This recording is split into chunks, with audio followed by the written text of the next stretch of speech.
Hey everybody, what's going on? This is Isaac Lawrence with Apologia 904, where we address questions, concerns, and objections to Christianity in order to help you think through issues with a biblical, healthy Christian perspective. And today I'm coming to you from the confines of my mobile studio, which is my car. And the reason I decided to do this is because I spend a lot of devotional time in my car. In my car is where I get a lot of inspiration.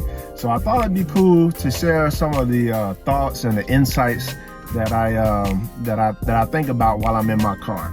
So recently I've been thinking a lot about lament. Okay, now lament has to do with expressing grief and sorrow.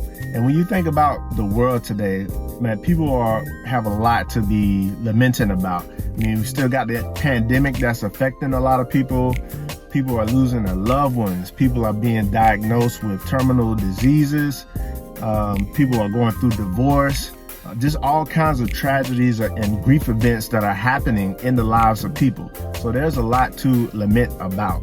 Considering all of this, I was thinking about how lament would fit into a Sunday morning service. Here's what kind of led me to start thinking about this. When you study church history going all the way back to ancient Israel and the early church, the Psalms was a big part of the worship life.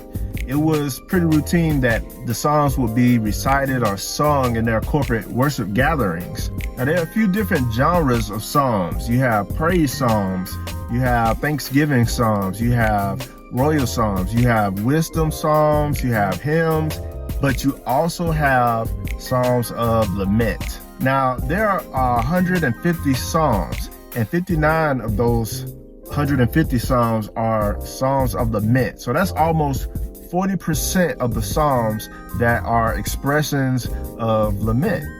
You also have the book of Lamentations, which is a poetic expression of lament in regards to the devastation of Israel at the hand of the Babylonians. Another thing to consider is that the Gospels record Jesus, while he was hanging on the cross, quoted lament psalms. The Gospel of Matthew and Mark both record Jesus saying, my God, why hast thou forsaken me?" which comes from Psalms 22. Luke records Jesus saying, "Father, into thy hands I commend my spirit," which comes from Psalms 31. Now, I find it interesting that when Jesus is hanging on a cross, experiencing the pain and the agony, that he quotes the lament psalms. It's almost as if he's expressing grief as a result of what it is that he's experiencing in that moment. So considering all of this, the idea that I have in my mind is to have like an invitation to lament in our corporate worship gatherings. Maybe not every Sunday, maybe like once a month or something like that.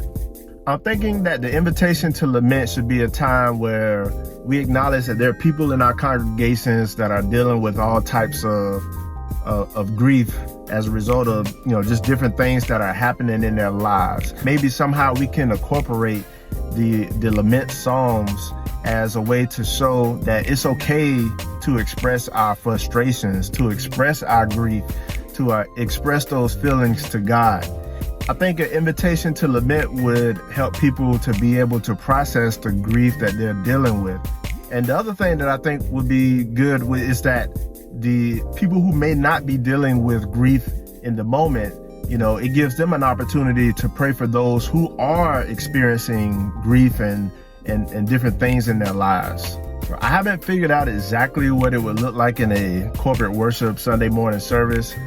But if you have any ideas or any thoughts about it, definitely leave a comment. I'd love to know what you think. And if you've seen a church that is doing something like this, then I'd love to hear about that as well. Let me know how it is, how it looks in their services. So thanks for tuning in. I hope this video was helpful, and stay tuned. I'll see you in my next video. Grace and peace.